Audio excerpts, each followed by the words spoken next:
You probably know someone like this. They're always the first one in and the last one to leave. They never say no. They pick up the slack when someone else drops the ball. They carry projects that aren't even theirs. They answer messages at 11 p.m. They work through lunch. They sacrifice weekends without being asked.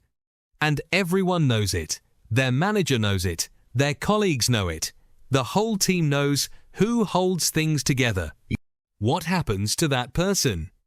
Most of the time, nothing. They stay exactly where they are, they get a decent review, maybe a modest raise, and then they go back to doing exactly what they were doing. Meanwhile, someone else in the room gets promoted. Someone who works less, stresses less, and seems to do a lot less of the invisible lifting. You've seen this. Maybe you've lived it. And the explanation most people reach for is that work is unfair, that politics beats performance, that the wrong people always rise. That's a comfortable story, but it's not quite right.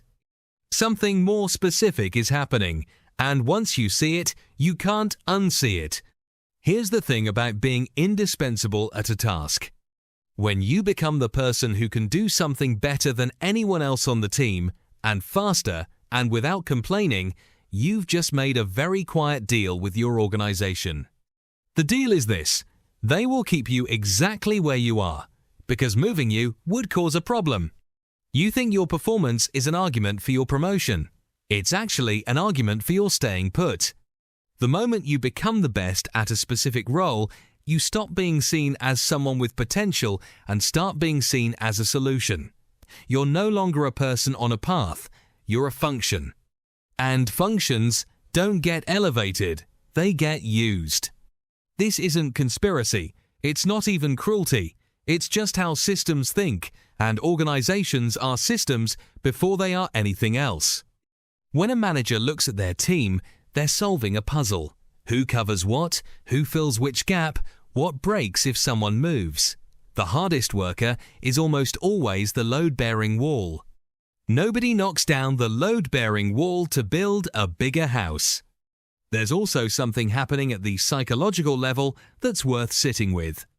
When you work very hard and make it visible, you're sending a signal. The signal is, this is who I am, this is my value, this is the deal I'm offering. And people take you at your word. If your value is that you execute at a high volume without complaint, then that is your value to the organization. You have defined yourself. The people who advance tend to define themselves differently, not by what they can do, but by what they can see. They notice problems before they become fires. They ask questions nobody thought to ask.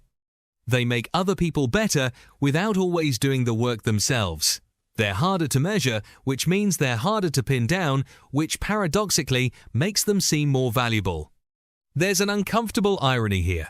The more measurable your contribution, the easier you are to assess and the easier you are to contain. You become a known quantity. And known quantities don't surprise anyone. They don't make anyone think, what else could this person do? Think about two people at the same company.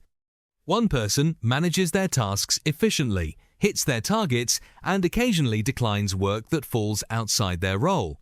They push back gently but clearly. They ask about direction before diving in. They spend some of their time building relationships with people outside their immediate team. Their manager sometimes finds them slightly hard to predict. The other person does all of that, plus everything that falls through the cracks, plus everything nobody else wants to do. They are completely reliable, completely available, completely consistent. At review time, the first person gets the conversation about what's next. The second person gets praised and then asked if they can take on a bit more, and the second person usually says yes, because they believe that eventually the effort will be recognized in a concrete way. But recognition and reward are not the same thing. You can be deeply recognized and completely stuck.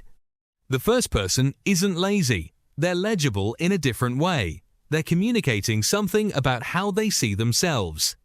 They're saying, I have a perspective on what I should be doing, not just the capacity to do whatever needs doing.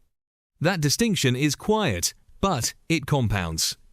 The deeper issue is one that almost nobody talks about directly. Hard work, constant availability, never saying no, these things feel like virtue, and in a certain moral framework, they are. You were taught, probably, that effort is honesty, that showing up fully is the right thing to do, that the people who give the most deserve the most in return. But organizations don't run on moral frameworks, they run on incentives and patterns. And the pattern they've learned from the hardest worker is that this person will continue to work hard regardless of what they receive in return. There's no signal that the behavior is contingent on anything. It just continues. When behavior isn't contingent on outcome, it stops being a negotiation and becomes a given. You've removed yourself from the equation. The effort exists independent of you now. It's just part of the furniture. This is why the hardest worker is so easy to replace. Not because their work isn't valuable, it is, but because the work has been separated from the person doing it. Someone else could eventually do it, be trained to do it, be hired to do it, the work is understood, the role is defined, the function is filled.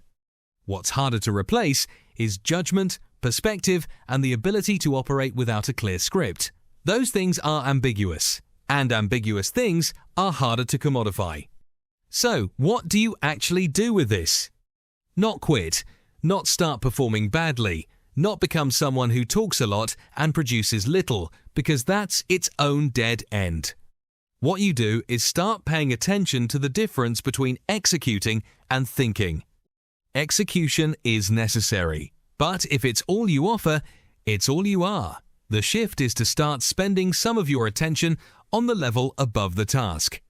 Why does this work exist? What would happen if it changed? What would make this unnecessary? What is the actual goal beneath the goal you've been given? You don't have to do this loudly. In fact, it's better if you don't. You just start bringing it into conversations. You start asking slightly different questions. You start having opinions about direction, not just delivery. You also let some things be hard. Not everything needs to be seamless. When something is hard and you make it look easy, you've just hidden the value. Let people see the complexity sometimes. Not as a complaint, just as information. And you start treating your capacity as finite, which it is, because the moment you treat it as infinite, other people will too. None of this is a formula. There's no guaranteed outcome here. Some workplaces are just poorly run, and good strategy doesn't fix structural dysfunction.